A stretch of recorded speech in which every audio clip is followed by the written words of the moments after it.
Ana sempre acreditou que sua vida era um padrão forte e uniforme, tecido com fios simples, mas confiáveis. Seu marido, que Deus o tenha, partiu há 10 anos, deixando para trás um porto seguro em uma pequena cidade do interior de Minas Gerais.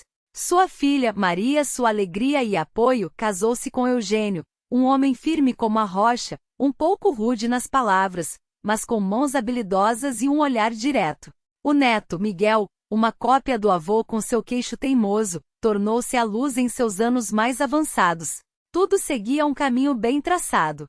Maria trabalhava na biblioteca local, onde organizava livros e contava histórias para Miguel antes de dormir. Eugênio se dedicava ao trabalho na fábrica, trocando máquinas e voltando para casa com histórias sobre o mundo do ferro. Miguel alegrava a avó com seus primeiros sucessos na escola, desenhos e prêmios. Nos finais de semana, a família se reunia para fazer churrasco no quintal, onde Maria cantava antigas canções ao som de seu violão. Eugênio sempre brincava: Maria, você não é cantora, é bibliotecária. Você canta melhor os livros. Cala a boca, Eugênio, ou vou te enfiar um livro na boca. Ela ria, e todos se divertiam até as lágrimas. Ana pensava: é isso a verdadeira felicidade, simples e confiável, como o rio que passa por aqui. Mas um telefonema interrompeu esse padrão, arrancando a mais vibrante das tramas. Uma doença cruel levou Maria em menos de 1 ano. Rápido e impiedoso de uma forma absurdamente trágica. No início, eram apenas pequenos desconfortos, dores de cabeça que ela atribuía ao cansaço do trabalho. Mãe, é só outono, vou tomar vitaminas. Não se preocupe, estou bem. Mas logo veio o exame na hospital regional, onde os médicos balançavam a cabeça. E então o diagnóstico como um raio.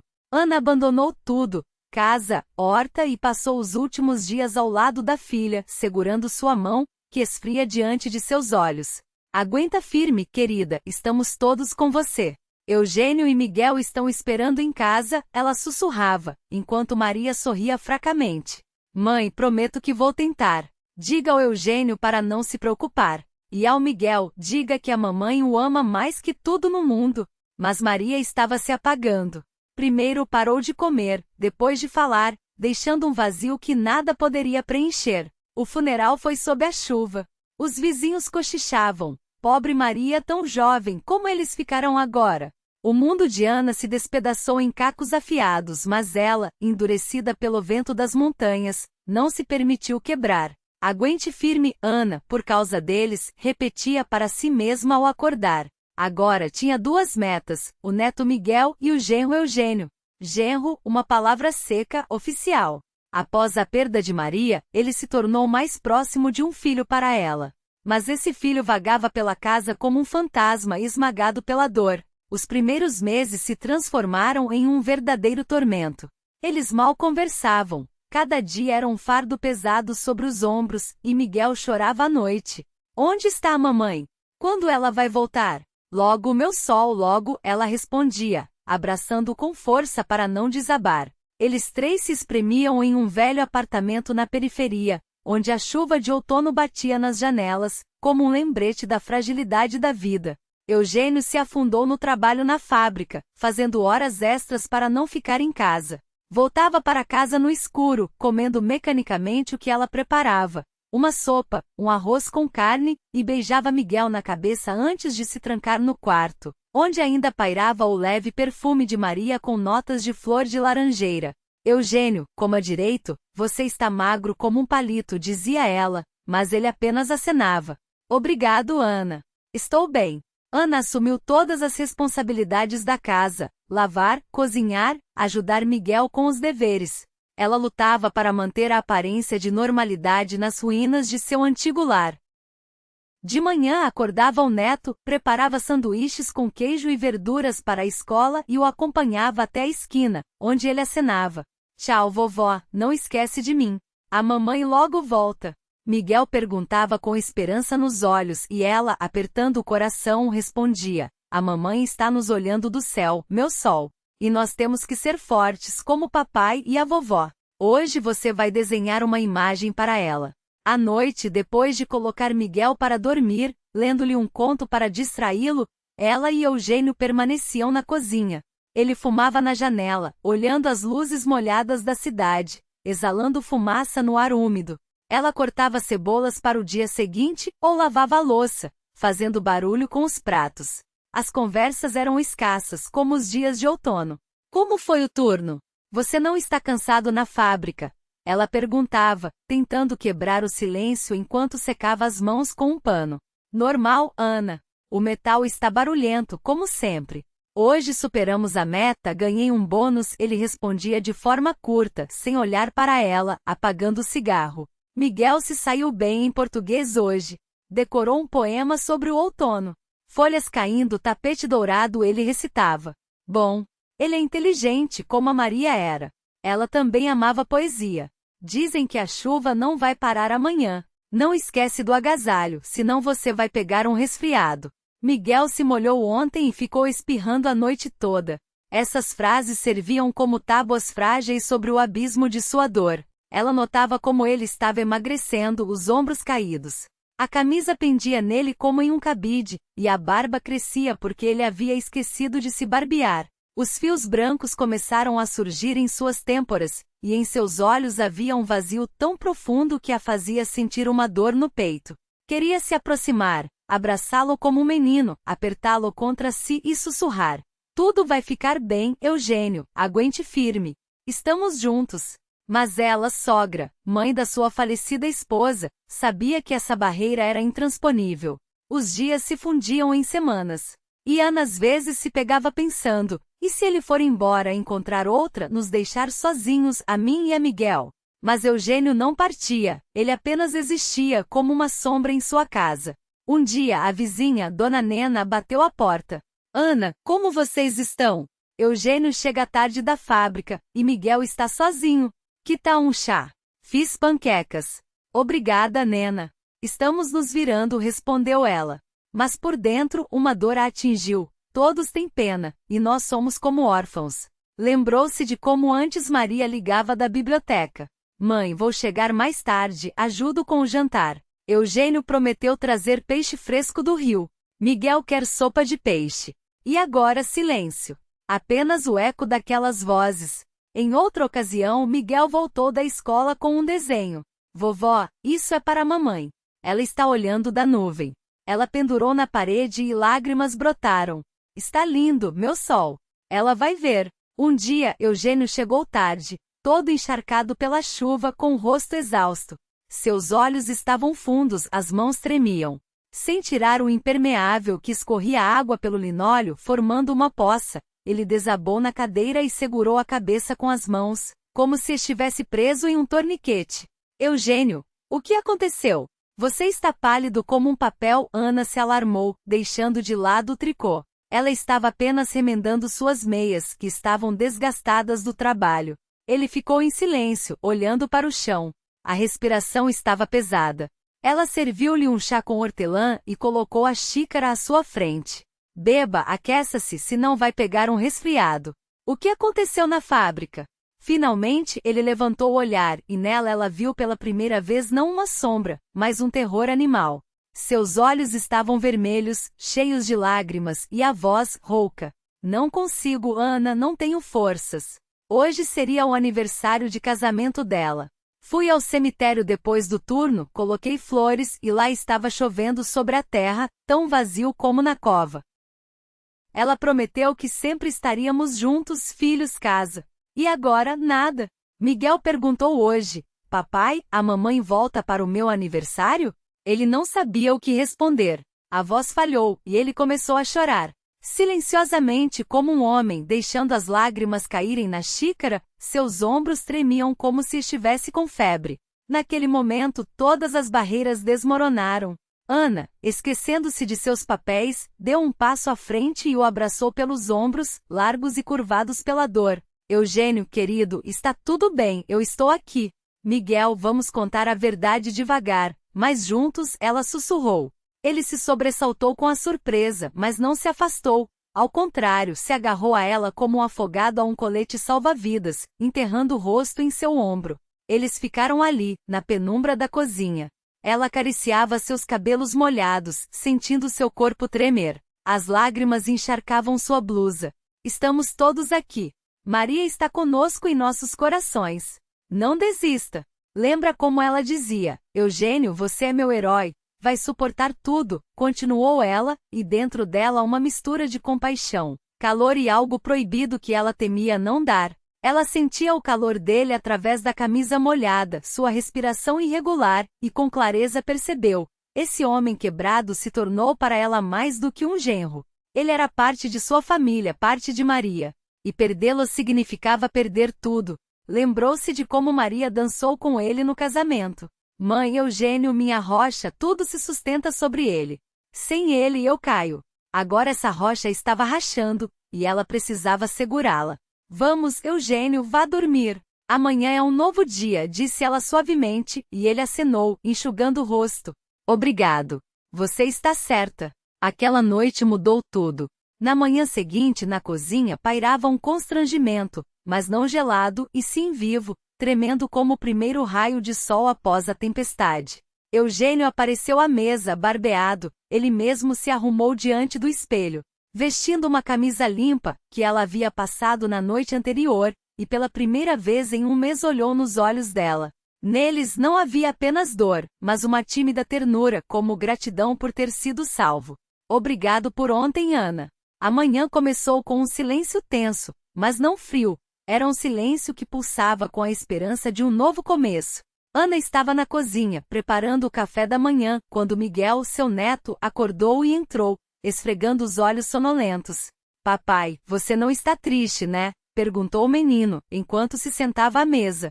Ana sorriu, seu coração aquecendo-se com a inocência da pergunta. Claro que não, meu amor. Estamos juntos, e isso é o que importa. Ela serviu um copo de suco e um prato de pão com manteiga, observando Miguel comer com apetite, como se a vida estivesse voltando ao normal. Hoje podemos dizer ao Miguel que tudo vai melhorar, pensou Ana, sentindo que aquelas palavras eram mais do que um simples consolo. Era um sinal de que eles não estavam sozinhos nessa jornada. Eugênio, seu genro, tinha começado a ajudar mais em casa. Ele consertou a porta do banheiro que rangia, e Ana não pôde deixar de rir ao lembrar de Miguel reclamando: a porta geme como um lobo. Eugênio estava mais presente. Ele se sentava ao lado de Miguel no chão da sala, jogando com os carrinhos, e o menino ria, esquecendo por um momento a tristeza que pairava sobre eles.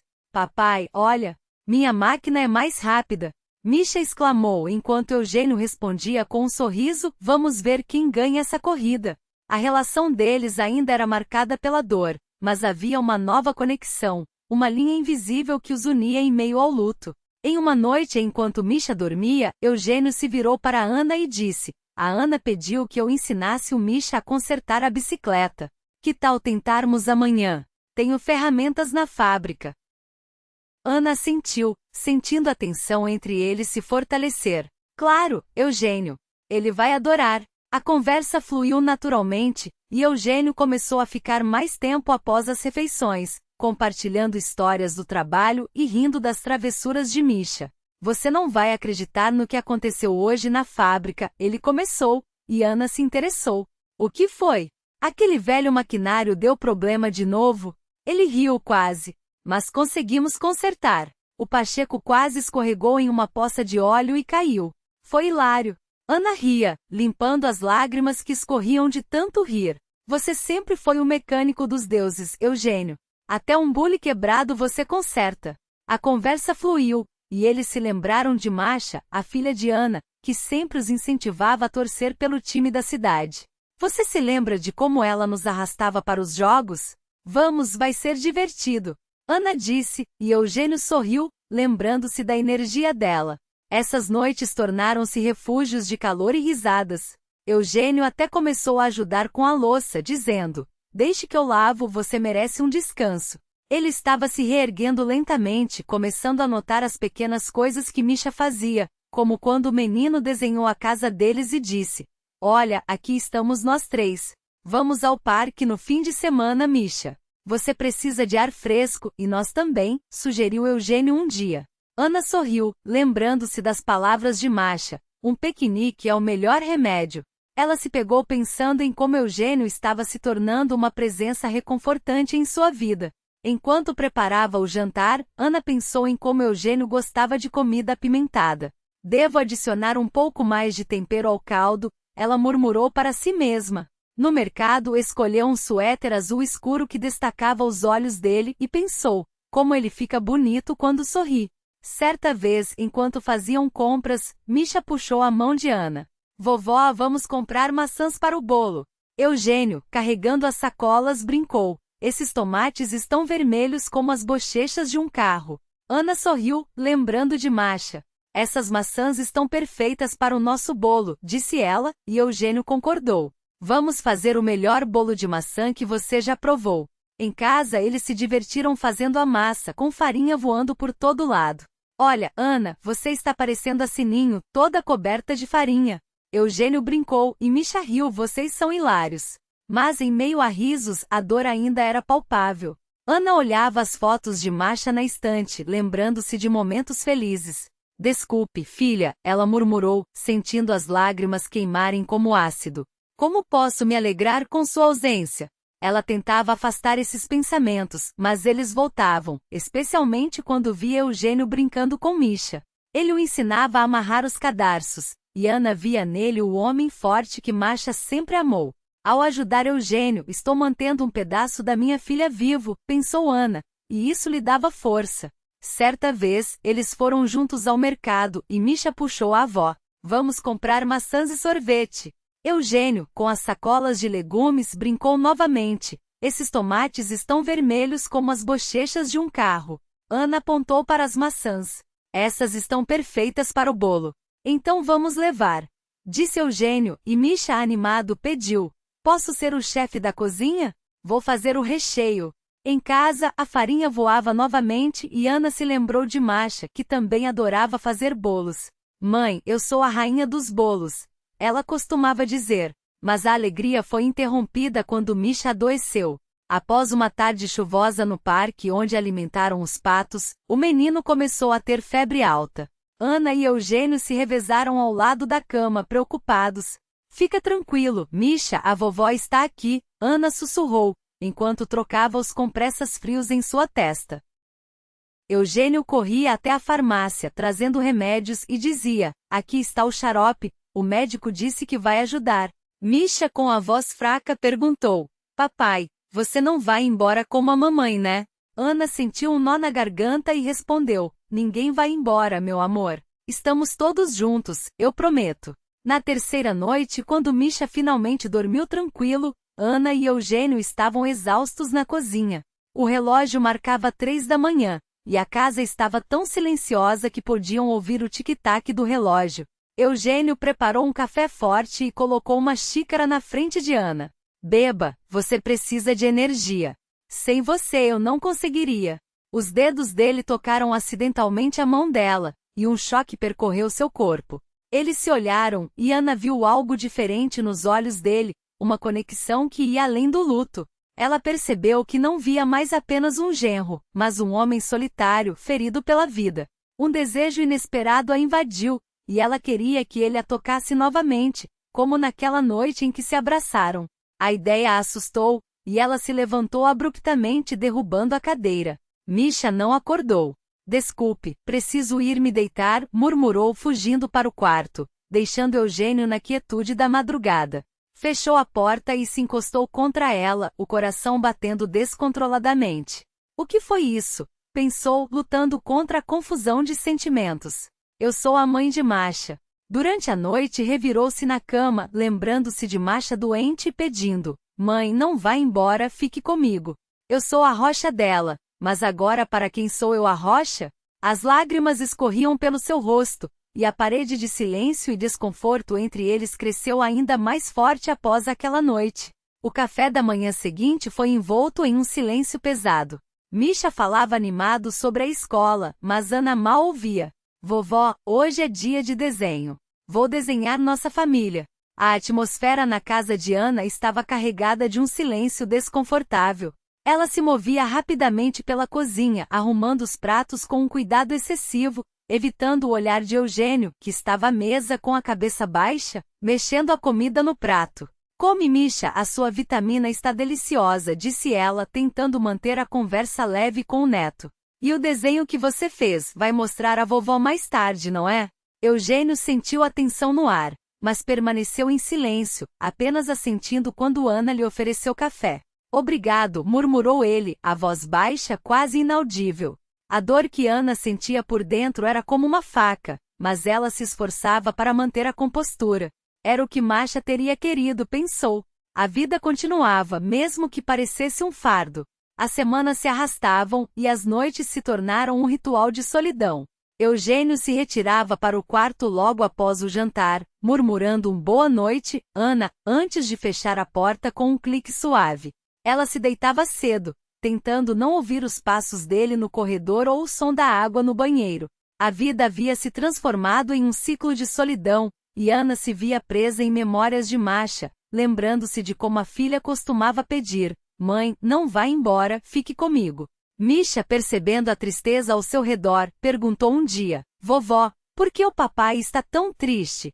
Ele não brinca mais comigo como antes. Ana sorriu para o neto, tentando esconder a dor. Ele está cansado, meu amor. Mas amanhã ele vai brincar com você, eu prometo. No entanto, a verdade era que Eugênio frequentemente ficava até tarde no trabalho, sempre com uma desculpa, e Ana se sentia cada vez mais impotente. Certa tarde, enquanto Ana organizava a casa, a vizinha, Dona Nina, apareceu. Ana, você está bem? Você parece tão pálida. Alguma briga com Eugênio? Ana balançou a cabeça, tentando disfarçar a dor que a consumia. Não, Nínia, está tudo bem. Mas a vizinha saiu balançando a cabeça em desaprovação, e Ana se sentiu ainda mais sozinha. Um dia, uma mudança inesperada aconteceu. Eles foram chamados à escola para uma reunião de pais. Misha havia recebido elogios por um desenho que fez, onde a família estava sob um guarda-chuva. Ana e Eugênio foram juntos como nos velhos tempos. Ele vestiu uma jaqueta e ela um lenço, sentando-se lado a lado no auditório. Misha brilhava entre eles, e a professora elogiava o menino. Ele é talentoso e esforçado. O desenho é muito tocante. Vocês estão todos unidos sob o mesmo guarda-chuva, disse a professora, e as palavras ecoaram na mente de Ana como um trovão. Ela sentiu seu rosto esquentar, enquanto Eugênio apertava o punho sob a mesa, murmurando, sim, somos uma família e sempre seremos. Misha pulou de alegria, gritando, vamos comemorar em casa. Na volta para casa, a chuva caía suavemente, e Eugênio segurava o guarda-chuva, protegendo Ana. As luzes da cidade refletiam nas poças, criando um cenário mágico, mas o silêncio entre eles era pesado, carregado de sentimentos não ditos. Ao chegarem em casa, Eugênio parou abruptamente na porta. Ana, que já havia dado alguns passos, se virou, o coração disparando. Ele estava ali, com a água escorrendo pelo rosto, os olhos sérios. Somos uma família, começou ele, a voz baixa e pausada. Da forma que somos, mas é a nossa família. Não temos outra. Ana sentiu um frio na barriga. Eu não sei o que você pensou naquela noite na cozinha, mas quando você está por perto, eu consigo respirar melhor. Essas semanas têm sido difíceis, como no primeiro mês após a Masha. Por favor, não construa uma parede entre nós. Eu não aguento mais. Ela percebeu que ele não estava flertando, mas sim pedindo ajuda, um grito silencioso contra a solidão que os consumia. As lágrimas começaram a escorregar pelo seu rosto, misturando-se com a chuva. Eugênio deu um passo à frente, segurando a mão dela que estava fria. Vamos para casa, Eugênio. O Misha está nos esperando. E nós também estamos esperando um pelo outro, disse ela, a voz firme.